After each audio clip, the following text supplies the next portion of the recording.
Bonsoir les amis et fratelli Juventini, bienvenue dans cette nouvelle vidéo.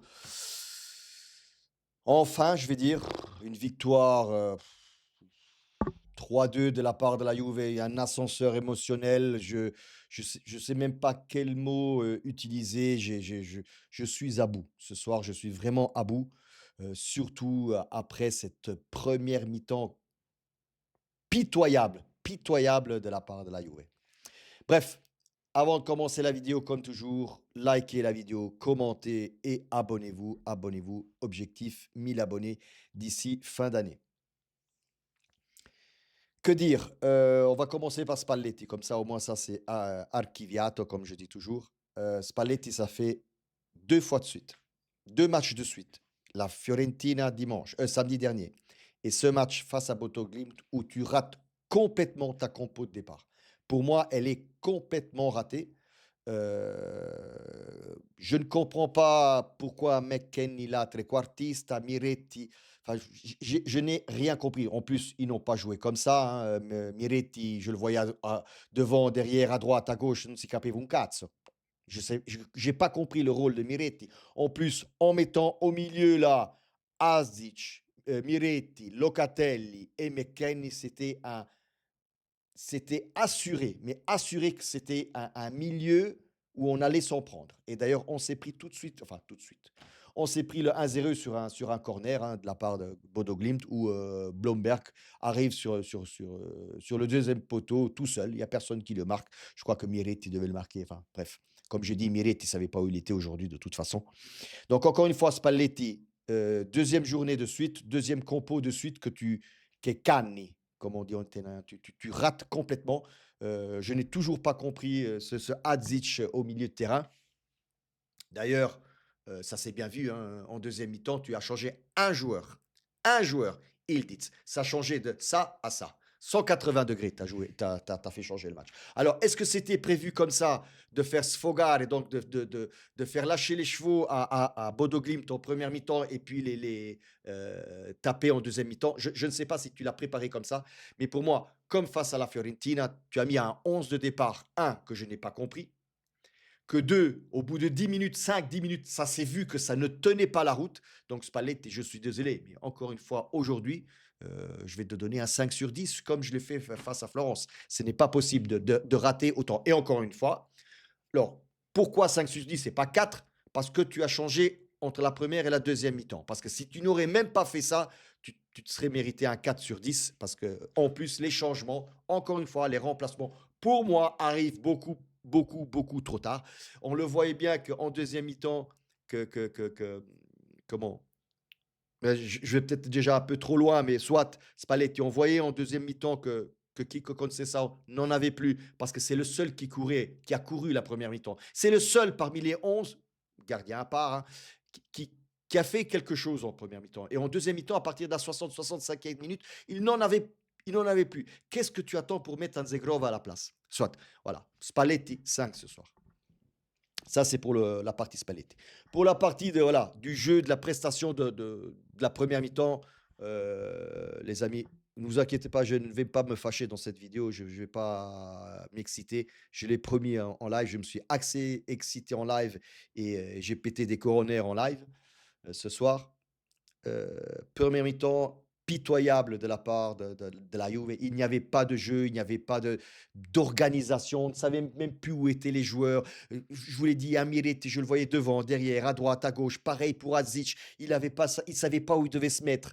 Bref, quelque chose que j'aime. Heureusement qu'il y avait au moins un peu la défense qui tenait un peu le choc, mais vu que Bodo pressait très très haut, et au moins eux pressaient avec une certaine philosophie et une certaine organisation, ce que nous, on ne faisait pas. Nous, on pressait certes haut, mais complètement désordonné. On ne savait pas qui pressait quand on pressait d'un côté, on ne pressait pas. Enfin bref, ne, oublions. C'est pour ça que je vais intituler la vidéo Demi-teinte. Oublions cette première mi-temps parce que franchement, j'ai perdu 45 minutes de ma vie en regardant cette première mi-temps. Je pense que ça fait longtemps, mais vraiment longtemps que je n'ai plus vu une prestation aussi minable, un autre mot, minable, de la part de la Juve. Et ça, Spalletti, je suis désolé, c'est un peu de ta faute.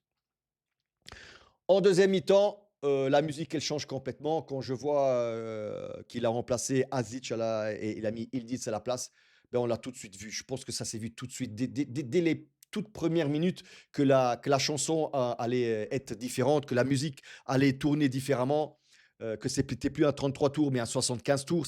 Enfin, les jambes tournaient plus vite, toute l'équipe jouait plus vite avec le ballon. Les passes étaient plus précises, les passes étaient le ballon voyager plus rapidement entre les lignes. C'est un autre match que j'ai vu en deuxième mi-temps. Et voilà, et ni une ni deux. Premier but, Openda sur une. Et il dit ça a changé le match, hein, je le redis. Hein. Il dit dans les trois buts, on peut dire ça comme ça, même le but qui a été refusé en hors-jeu, parce qu'Openda partait en hors-jeu. J'étais quasiment sûr que Openda était parti en hors-jeu sur le but de Miretti. Euh, mais voilà, mais il dit a fait partir toutes les actions. Faut le remercier. En plus, en toute fin de match aussi, on rate quelques occasions. David rate des occasions aussi. Zegrova aussi. Zegrova qui rentre à la 80e minute. Donc, premier but, Openda. Deuxième but, c'est qui a marqué? Oh là là, je ne sais même plus qui a marqué le deuxième but, les amis, vous vous rendez compte? McKennie sur tête. Encore une fois, Ildiz sur le côté, Ildiz, Miretti qui lobe et on voit sur McKennie. Et puis, comme toujours, je le disais en live, marquons ce troisième but, Je n'étais pas serein, je n'étais vraiment pas serein sur ce 2-1. Même si on jouait bien, je n'étais pas serein. Parce que je les connais, moi, mes pigeons. Je les connais, moi, mes joueurs. Je sais comment ils sont. Et ben voilà, la frittata devait arriver à la 85e, 86e minute. Cabal, qui, encore une fois, Spalletti, so due, il fait rentrer Cabal. Mal Cabal, anche stasera, mi dispiace, mais Cabal, ça fait longtemps qu'il n'a pas joué. Il faut qu'il arrive. Il faut oui, certes, il faut le faire jouer, mais peut-être pas dans ce type de match-là. Parce que Cabal, il a failli se prendre un carton jaune face à la Fiore samedi dernier, parce qu'il a fait deux fautes, ou sans doute la deuxième méritait aussi un carton jaune, et l'arbitre l'a gracié. Et là, il provoque le penalty. Donc, on voit bien que peut-être avec la tête, il n'a pas encore tout. Voilà. Bref, pour moi, il y a penalty. Quand j'ai vu l'action, je dis oui, là, le penalty, il va le donner. Le seul doute que j'avais, c'est qu'au départ de l'action, je pensais que le joueur là qui était sur la droite, là qui était parti, qu'il était parti en hors-jeu. Mais non, il était bon lui aussi, donc il n'y avait pas d'hors-jeu. Donc, penalty, le jeune là, je ne sais pas comment il s'appelle, hein, et puis quelque part, je m'en fous un peu. Il tire central, Perrine ne la prend pas parce qu'il se jette sur le côté droit, si je ne me trompe pas.